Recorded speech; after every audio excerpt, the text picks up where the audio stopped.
Wow, as manangga de khunungsi am taw rahe.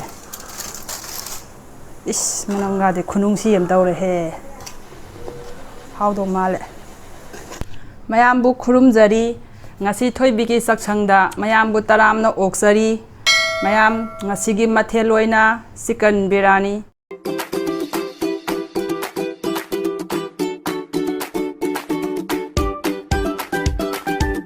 Hyderabadi Dum Biryani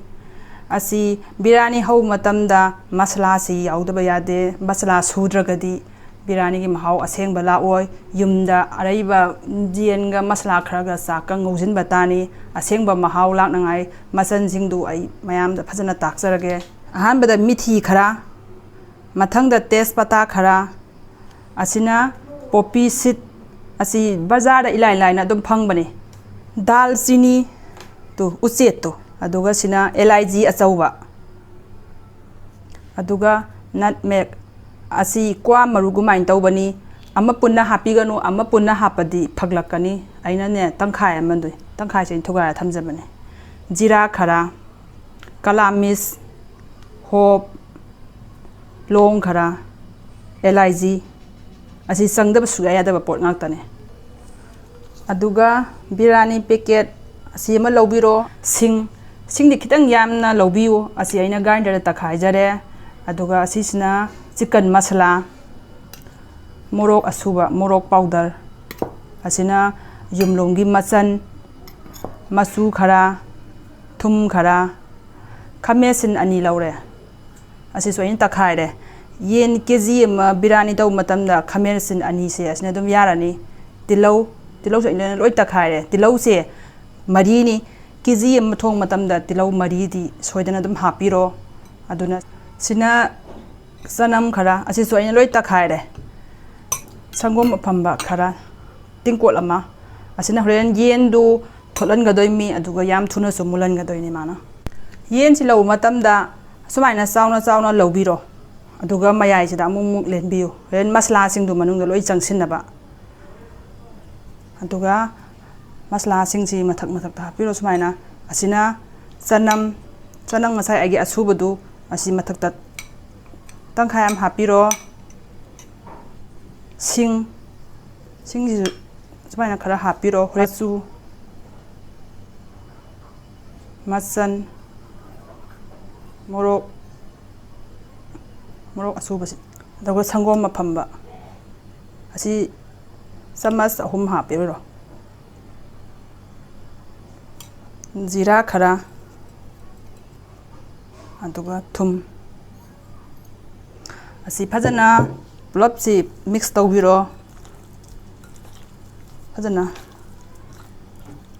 masala si asi sai aina leli jaga si ase sumaina happy khar changan biyo sumaina tola matungda pongkhayam thammani adai matungda chicken biryani hobada matam yam changdabani minute ni phu ade hena su changjangoi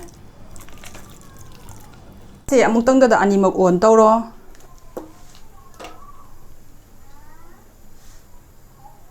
sara abanina asigi sumu sigi masala singsi dal chili uchet kasi asi hapchil horani tespata LIG kasi asi loin hapadoini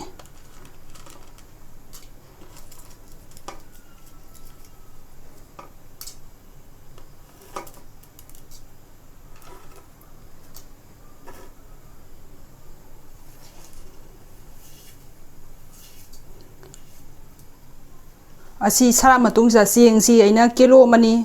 basmati asi aina samthoga thamme hana dagi aduga si yumgi sak thongbu du mai thonga da banate 60% khaktani mulan ga doba ai mathang asi ngaktang phutpiro yumgi nukti gi thongba sak tu du mai thong dong na te ko asi ising khra yamal laga adum kuina khra ngak sola adum khang sara khang gi sara mina aham bada jira hapane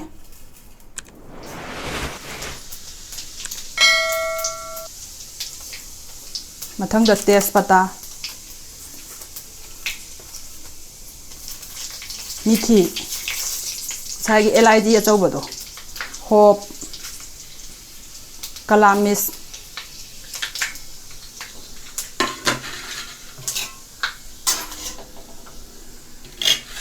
ꯑꯗꯨꯒꯤ ꯃꯇꯨꯡꯗ ꯇꯤꯜꯍꯧ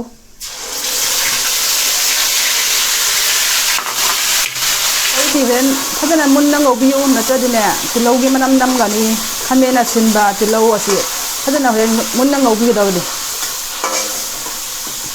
ꯑꯗꯨꯒ ꯉꯁꯥꯏꯒꯤ ꯆꯅꯝ ꯈꯔ ꯇꯪꯈꯥꯏꯗꯣ ꯑꯗꯨ ꯍꯥꯞꯆꯤꯟꯕꯤꯔꯣ ꯁꯤ ꯃꯩꯁꯤ ꯃꯦꯗꯤꯌꯝꯗ ꯊꯝꯕꯤꯔꯒ ꯇꯞꯅ ꯇꯞꯅ ꯑꯣꯠꯄꯤꯔꯒ ꯕ꯭ꯔꯥꯎꯟ ꯑꯣꯏꯗ꯭ꯔꯤꯕꯧ ꯃꯩꯗ ꯑꯁꯤ ꯉꯧꯕꯤꯔꯣ ꯑꯩꯒꯤꯁꯤ ꯁꯣꯝꯒꯤꯁꯨ ꯆꯦꯡ ꯍꯥꯞꯄ ꯌꯥꯔꯦ ꯆꯦꯡꯁꯦ ꯍꯥꯞꯄꯤꯔꯣ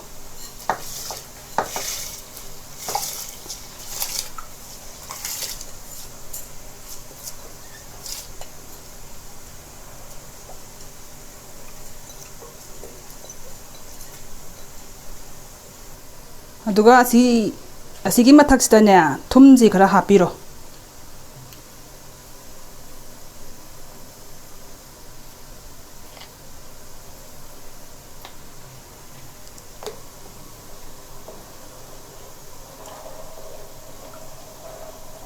이싱디 khara yamanbiyo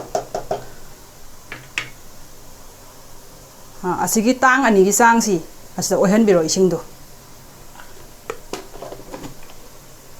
aduga chakse makhum khombigano asmaina hangdo ogane adum sawollo chaksi pulap mulan gadaba nate tangkhai amtani mulan dawba dagi asomda mu yengasi asi tapna tapna otpiyo asi brown di oidri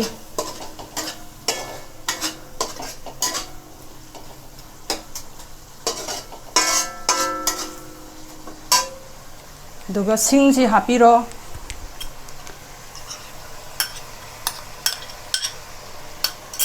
ꯉꯁꯥꯏ ꯂꯩꯍꯧꯔꯤꯕ ꯑꯩꯒꯤ ꯍꯥꯞꯇꯧꯕ ꯃꯆꯟꯁꯤꯁꯨ ꯍꯥꯞꯄꯣ chicken ꯃꯁꯥꯂꯥ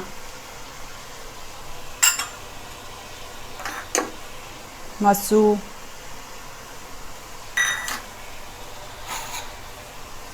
ꯃꯣꯔꯣꯛ ꯑꯁꯨꯕ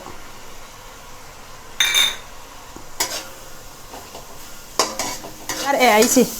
야라미나 아시기시 카메나 신바시 타카이바시 아시모 하피로 아시 문나 어티가다브니 물란다 따가디 카메신 만남 남았가니 아시 카메신지 거기는 물린 문제리 까마이나 강가니 하베다 아시 마이시 메디엄다 탐마 마tamdane 올라오거네 사이 타우싱지 마탁달 오이나 까락가니 아두 마tam다 카메신지 물레 나티봉메디 웬 타가노 포사이 합인이거노 masala sing si sumul sak sumunjil hauji aduga simula matungda asi sangom mafambasi si arem ngasai gi chamas ani hum lathokam arem masing do punna hapiro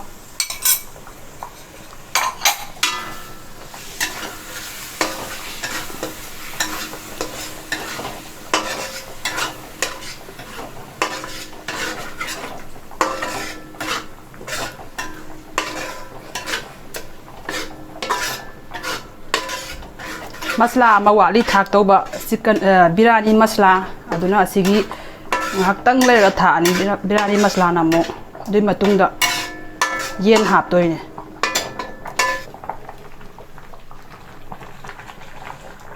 sakse pumun mulan gada banate ai sakki thangda yare sakse haidok nangai stener ama darka oi asi smaina mathakta thammo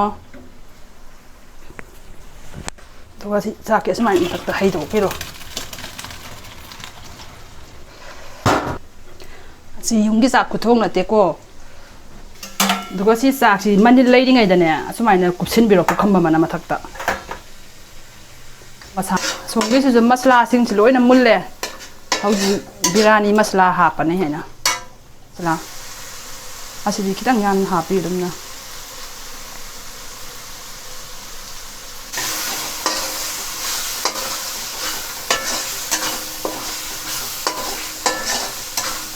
asi yendeng cek mutang berpelap hapi roh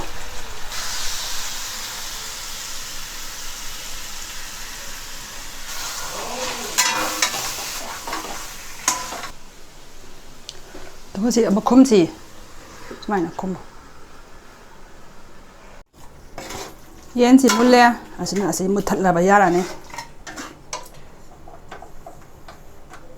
ꯑꯗꯨꯒꯤ ꯃꯇꯨꯡꯗ ꯁꯤꯒꯨꯝꯕ ꯈꯥꯡ ꯃꯆꯥ ꯑꯃ ꯂꯧꯕꯤꯔꯣ ꯑꯗꯨꯒ ꯕꯇꯔꯁꯤ ꯆꯃꯆ ꯑꯃꯒꯤ ꯆꯥꯡ ꯍꯥꯞꯄꯣ ꯘꯤ ꯑꯣꯏꯔꯕꯁꯨ ꯌꯥꯏ ꯑꯗꯨ ꯑꯩ ꯕꯇꯔ ꯑꯣꯏꯅ ꯁꯤꯖꯤꯟꯅꯔꯦ ꯑꯗꯨꯒ ꯇꯤꯜꯍꯧ ꯑꯃ ꯂꯧꯕꯤꯔꯣ ꯇꯤꯜꯍꯧꯗꯣ ꯁꯨꯃꯥꯏꯅ ꯀꯛꯑꯒ ꯑꯁꯤꯒꯤ ꯘꯤꯁꯤꯗ ꯑꯁꯨꯃꯥꯏꯅ ꯉꯧꯕꯤꯔꯣ ꯑꯗꯨꯒ ꯑꯁꯤꯁꯤꯅ ꯍꯣꯔꯦꯟ ꯃꯊꯛꯇ ꯇꯣꯞꯄꯤꯡ ꯇꯧꯗꯣꯏꯅꯦ ꯑꯁꯤꯁꯤꯗ ꯆꯤꯅꯤ ꯈꯤꯇꯪ ꯍꯥꯞꯀꯅꯤ ꯑꯩꯅ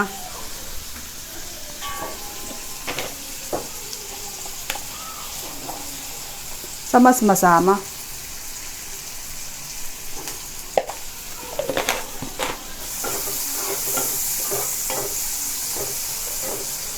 ꯁꯤ ꯕ꯭ꯔꯥꯎꯟ ꯀꯂꯔ ꯑꯣꯏꯗ꯭ꯔꯤꯉꯩ ꯉꯧꯗꯣꯏꯅꯦ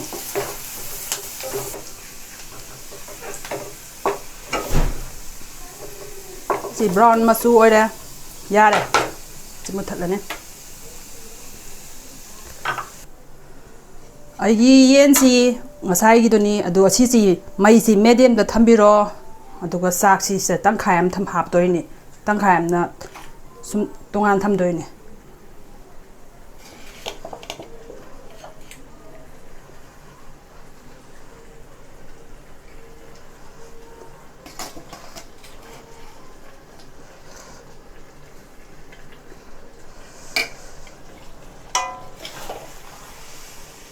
ꯑꯁ ꯃꯅꯝꯁꯤꯗꯤ ꯈꯨꯅꯨꯡꯁꯤ ꯑꯃ ꯇꯧꯔꯦꯍꯦ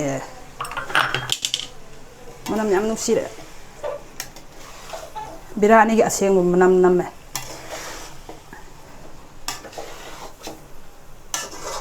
ꯋꯥꯎ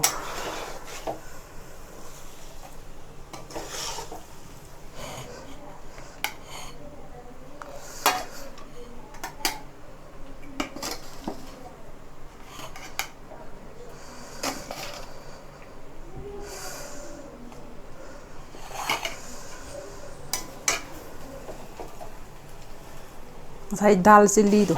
ꯃꯅꯝ ꯅꯨꯡꯁꯤꯔꯦ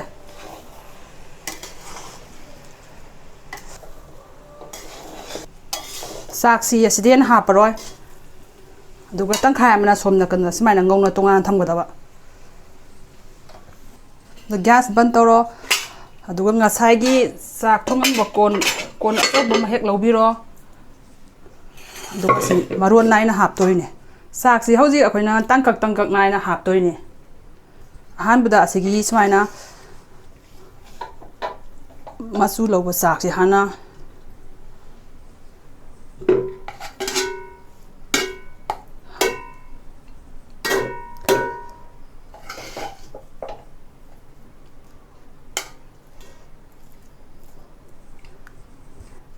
ꯀꯤꯁꯃꯤꯁꯁꯤ ꯈꯔ ꯁꯨꯃꯥꯏꯅ ꯆꯥꯏꯔꯣ ꯑꯗꯨꯒ ꯑꯩꯉꯣꯟꯗ ꯐꯗꯤꯒꯣꯝ ꯂꯩꯇ꯭ꯔꯦ ꯑꯋꯥ ꯐꯗꯤꯒꯣꯝ ꯑꯁꯤ ꯈꯪꯅꯕ ꯑꯁꯤ ꯈꯔ ꯑꯃꯨꯛ ꯁꯨꯃꯥꯏꯅ ꯃꯔꯣꯟ ꯅꯥꯏꯅ ꯆꯥꯏꯔꯣ ꯑꯗꯨꯏ ꯃꯊꯛꯇ ꯑꯃꯨꯛ ꯉꯁꯥꯏꯒꯤ ꯁꯤꯒꯤ ꯆꯥꯛ ꯑꯉꯧꯕꯁꯤ ꯑꯁꯤ ꯑꯃꯨꯛ ꯈꯔ ꯍꯥꯞꯄꯤꯔꯣ ꯃꯔꯣꯟ ꯅꯥꯏꯅ ꯆꯠꯇꯣꯔꯤꯃꯦꯕ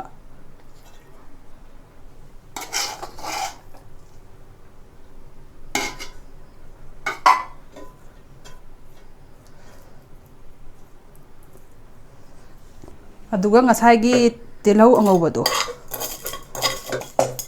ꯒꯦꯝ ꯂꯥꯎꯔꯦ ꯑꯁꯤꯒꯤꯁꯤ ꯃꯊꯛꯇ ꯁꯨꯃꯥꯏꯅ ꯈꯔ ꯆꯥꯏꯕꯤꯔꯣ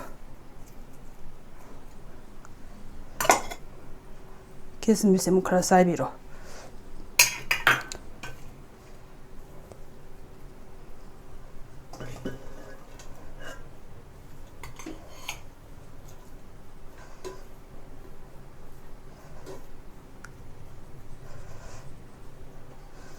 ꯑꯗꯨꯒ ꯁꯤꯒꯤ ꯃꯊꯛꯁꯤꯗ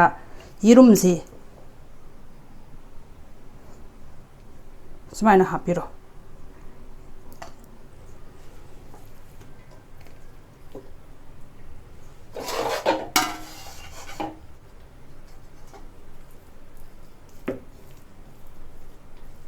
ꯑꯗꯨꯒ ꯉꯁꯥꯏ ꯁꯤꯒꯤ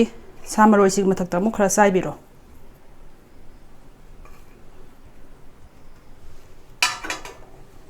Silore. Pogloi lagai mathak sida ngasai gi le mauriba kismis asi sumaina sa khai biro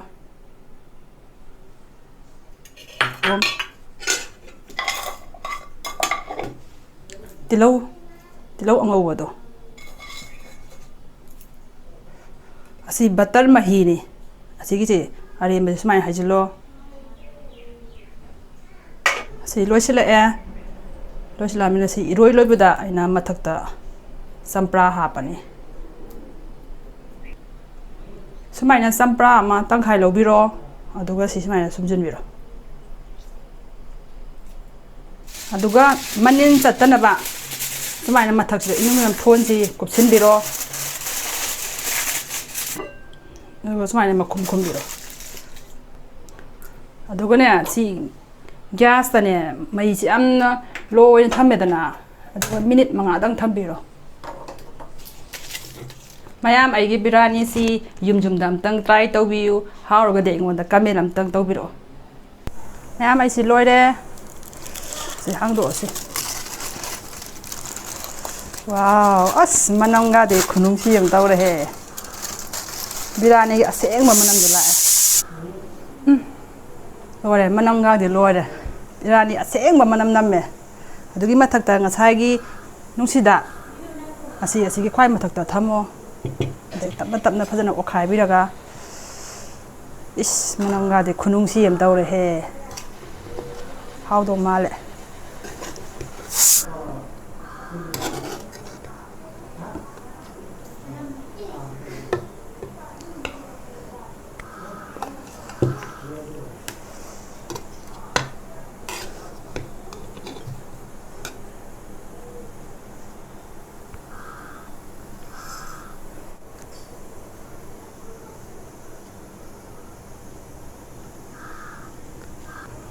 how do mandra phachadra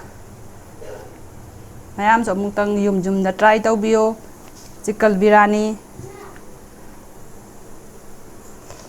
smanam ni khunung sem tawre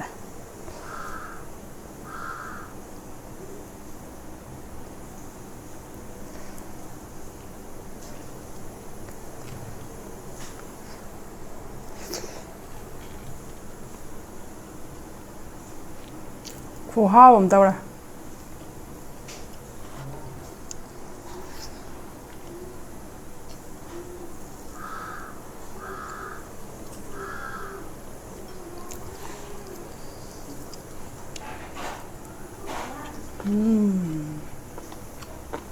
how ma mai dare ai yen si ko thol am tawre am hawre mayam aigi channel si subscribe tawdaba yaro so subscribe tawbiu mayam aigi channel bu sabgot piu angona comment tawbiro